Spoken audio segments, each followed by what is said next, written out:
Hello mga ate at kuya, for today's video ay bibigyan ko kayo ng tip para hindi siya maging matalsik ang inyong pagpiprito. So, magpainit kayo ng kawali and then lalagyan natin siya ng harina or cornstarch yung ating pagpiprituhan. So, ayan. Lagyan natin siya. Wala na kasi akong cornstarch. Ubos na. So, yan.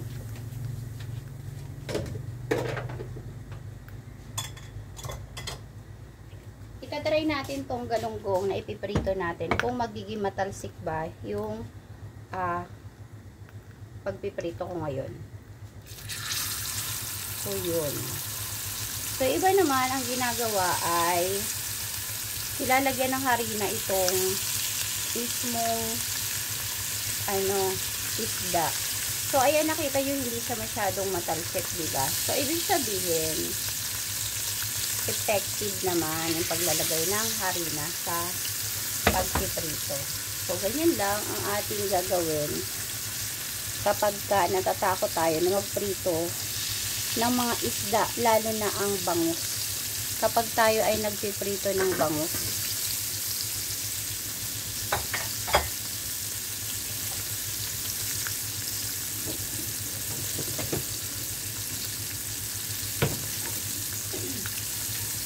Diba? Kapag nagpiprito tayo ng bangus, matalsik.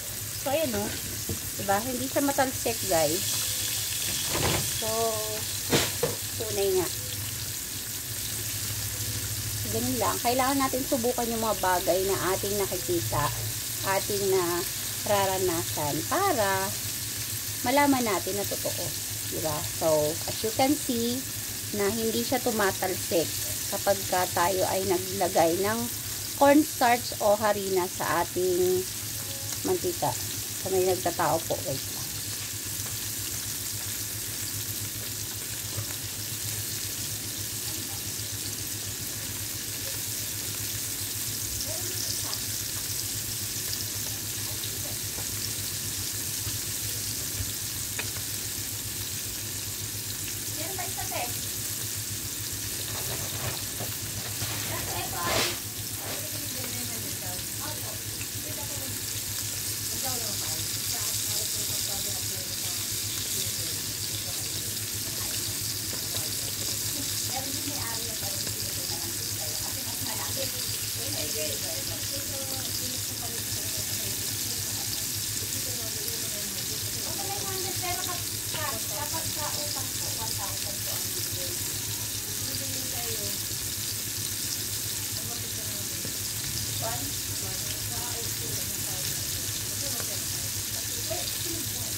Amin na kukuha sa namin dito. Ang dami yung mga ng 11 na ata na kaso every po kasi ito, every buwan-buwan, dalawa ang bagsak sa akin.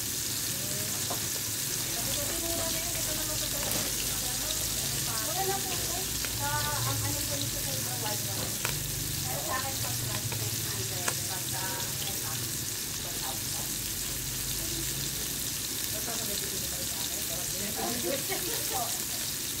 Pero sigurado yan, bibigay ko tayo. Nalaman ko na kanina ito kayo hindi namin kung sa pinigyan mo. Nagkaroon pa ba tayo kasi? Sige, yung tayo bago yung po. Okay.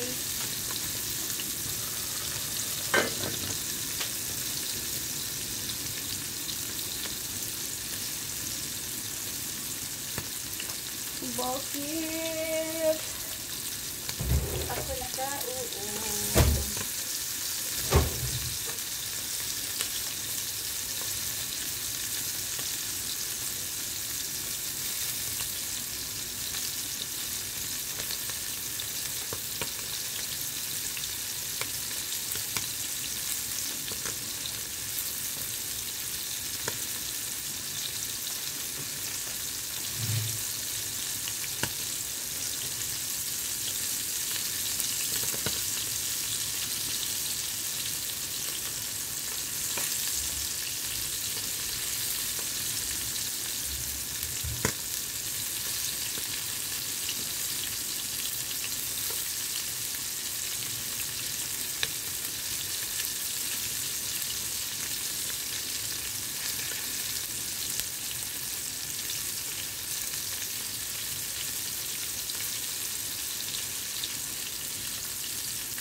Uy, ang sarap ng bigas. So guys, ito pala pakita ko rin sa inyo habang nagpiprito ako. Ay, yung aking panindang bigas. Ay, kalabaw. So, ayan, oh, ang puti, oh. Diba? Ayan. So, wala lang. Pinakita ko lang sa inyo. Para makita nyo lang. Ay, ayun yan, ah. Binibigay na yung aking video. Oops. So, di ba hindi siya matalsik kapag ganito na nilalagyan natin ng ng harina ang ating. Saka hindi rin pa siya madikit, oh. O, di ba? So, tip. Isang tip uli yan mula kay Ate Lan. O, di ba? Hindi siya madikit. Pakawali.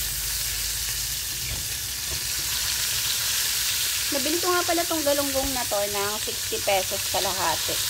120 ang kilo. Anak, nandiyan na ba yung basura? Silipin mo nga.